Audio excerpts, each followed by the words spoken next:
Баршаларыңызға сәлем. Бүгін өте дәмді болып шығатын красный рулет пирогын дайындайтын боламыз. Каналға тіркеліп, лайк басуды және пікір қалдыруды ұмытпаңыздар. Ең алдымен таза ыдысымызға 3 жұмыртқамызды, 8 грамм ванильді қантымызды жақсылап араластыра отырып, 120 грамм қантымызды салып, қантымыз ерігенше араластырамыз.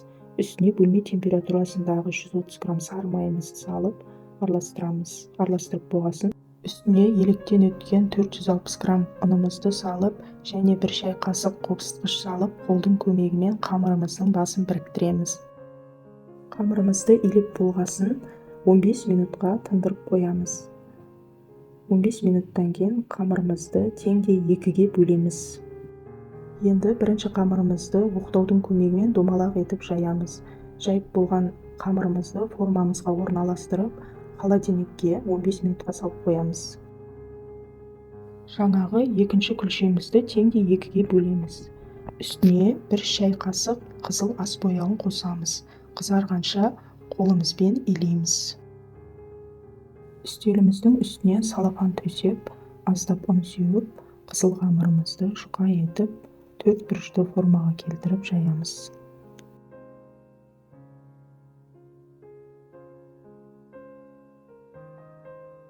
Екінші күлшемізді де астына салафан төсеп, аздап ұн сеуіп, жайып аламыз. Жайып болған күлшелерімізді бірінің үстіне бірін қойып, пакетін алып тастап, артық жерлерін кесіп алып тастаймыз.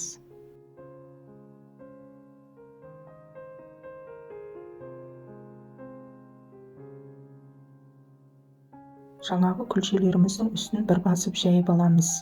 Сосын рулет тәрізді етіп ораймыз. Рулетіміздің сыртын салафан пакетпен қаптап, морозильникке 1 сағатқа қоямыз.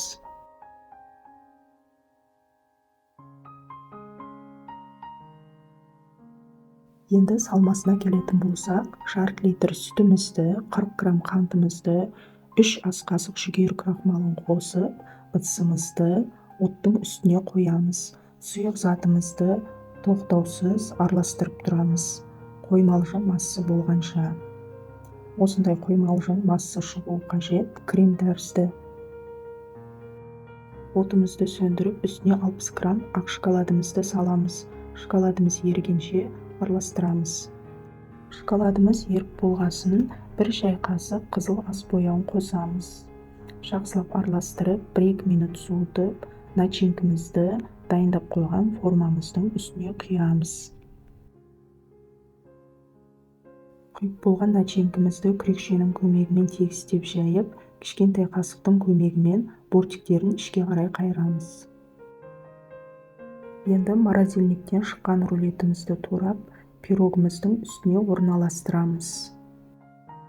Қызып тұрған пеште 180 градуста 35-40 минутқа пісіріп аламыз. Піскесін бөлме температурасында суытып, 1 сағатқа холодильникке қойып аламыз. Сосын барып формадан босатамыз. Пирогымыз дайын. Ас болсын жасап көріңіздер. Каналым ұнаса, тіркеліп, лайк басуды және пікір қалдыруды ұмытпаңыздар.